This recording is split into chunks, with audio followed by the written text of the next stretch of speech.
Hayattam jirtu nagaa keessanii baga nagaan dhuftanii gara chaanaalii koo.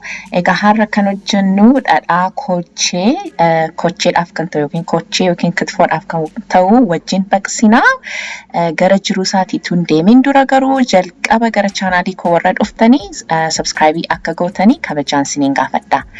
Egaa dhadhaa kochee hojjechuudhaaf wanta na barbaachisu isinitti asitti qopheessee dhiyeesseera. Dhadhaa kitfoo egaa kun dhadhaa waxii yookiin ittoodhaaf ta'u miti kuni kitfoo yookiin kocheedhaaf ta'a. Egaa dhadhaan qabaa akkasumas kororimaa yookiin oogiyoon qabaa kusaayee yookiin kosarat jedhanii afaan Amaariffaatiin asirratti immoo insilaala yookiin abusudaa adii naccazmud jedhanii isaan qaba. Amma gara jiruu isaatti deema. Jalqaba gaa jiruu koo kan hin jalqabu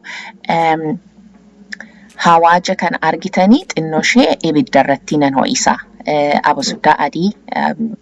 Abusudaa adii fi kororimaa xinnoo ishee nan ho'isaa jechuudha. Akkasii si ho'istanii si daaktanii foolii gaarii fidaa. Amma gaa oogiyoo yookiin kororimaarraan jalqabaa. Xinnoo ishee nan ho'isaanii badaas egaa ho'isuu nurra hin jiru. Achi keessa immoo funaanuu nurra jira. Wanta biyyee faayoo qabaatee dhagaa xixinnoo faayoo qabaatee egaa funaanuu nurra jira. Egaa funaanee ibiddarran kaayanii egaa inni nu qaqqabeera. Amma abusudaa adii yookiin insilaala isa immoo xinnoo ishee nan ho'isa.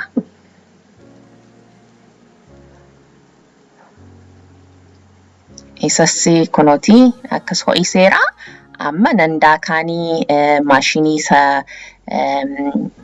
bunatti daaknu yookiin juusiidhaaf kan ta'u maashiniidhaanii daakuu hin dandeenya. Ammaanii daakaan jira yookiin maashinitti naqaan jira. Isa booddee nan daaka. Amma abusudaa adii yookiin insilaala yookiin naccazmud jedhanii isa gaa nan daaka. Egaa dhadhaan kocheewwan kitfoon qobaatti itti baqsine kitfoon keenya baay'ee gaarii nuu ta'a. Maaliif egaa kitfoo kan mi'eessu dhadhaa fi mimmixa isaati. Kanaaf egaa dhadhaa isaa akkas goonee baqsu nurra jira.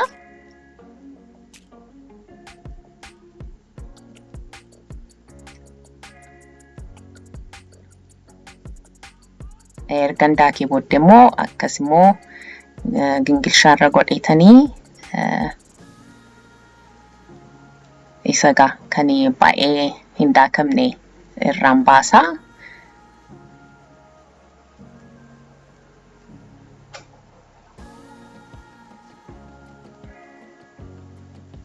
Isa baay'ee daakame egaa nan ka'a. Kan irra hafu immoo dhadhaadhaaf hin fayyadama jechuudha.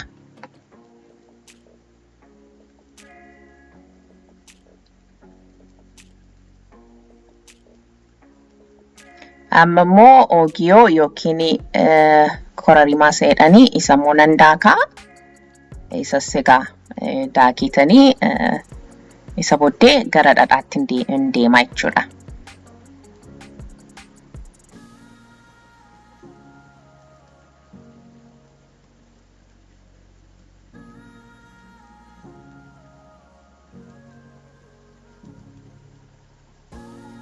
Tole gamma dhadhaa egaa paawundii afur jechuun egaa kiiloo 2 hin guutu. Egaa almost gara kiiloo 2ti garuu kiiloo 2 hin guutu. Isa baqsaan jira. Egaa amma erga ibiddarran kaayee booddee oogiyoo yookiin kororimaa san mandaakeettan naqa. Egaa baay'isee kan itti naqu kororimaadha. Kororimaa yookiin oogiyoo isatti naqa. Kusaayee isatti naqa. Akkasumas immoo abusudaa adii isatti naqaan jira. Egaa amma gara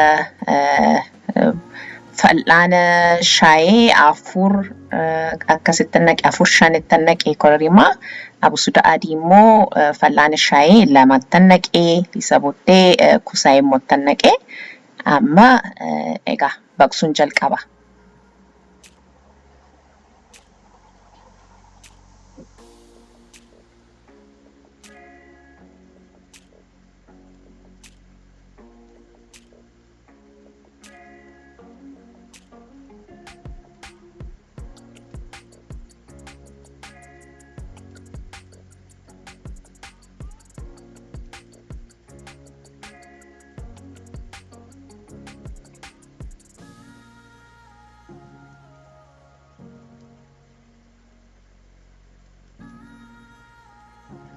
Egaa si'a baqsinu egaa ibidda isaa baay'ee loo irra gochuun nurra jira yookiin baay'ee xinneessuun nurra jira. Maaliifi egaa dhadhaan biyya kanaa ibidda hin danda'u. Kanaafi loo irran kaa'ee anis hin gubata dhaqee dhadhaan isaa gubateeti hin bada. Kanaafi baay'ee egaa loo irra kaa'uu nurra jira. Egaa amma baqaa jira akka argitanitti dafqas baasaa jira. Egaa dafqasaa amma fixatutti egaa chochoosaama nan baqsa.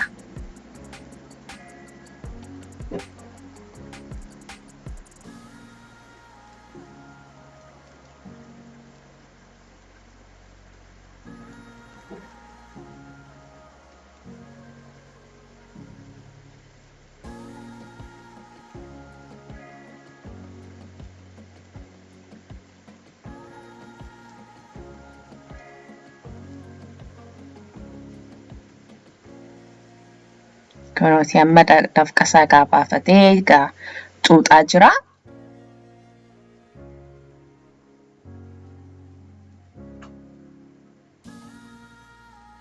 Egaa qaqqabaa jira amma gara dhumaatti deemaa jira. Kunoo dhadhaa kuulii fakkaatu jalaan bahaa jira. Kunuuti akka argitanitti nu qaqqabeera. Egaa ibidda koo dhaamseetanii amma akka qabbanaa'u nan godhaani.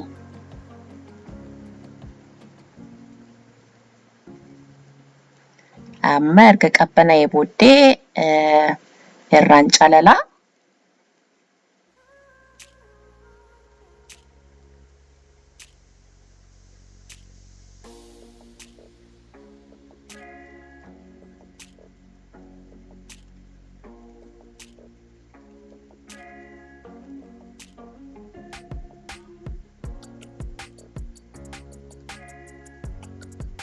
Akkas godhayeetanii egaa suuteedhee isa egaa kosiisaa dhiiseetanii dhadhaama isaa duwwaa irraan calalaa. Ergaa kunooti erga calalee booddee kana fakkaata. Egaa baay'ee urgaansaa baay'ee urgaa'aa jira. Manni koo akkuma jirutti isa urgaa'aa jira. Egaa kanaan egaa kitfoo faasiyootti hojjennu baay'ee hin mi'eessa. Egaa kitfoodhaa fi baaduudhaa fi raafuudhaa fi wanta akkasiidhaa fi fayyadamaanii.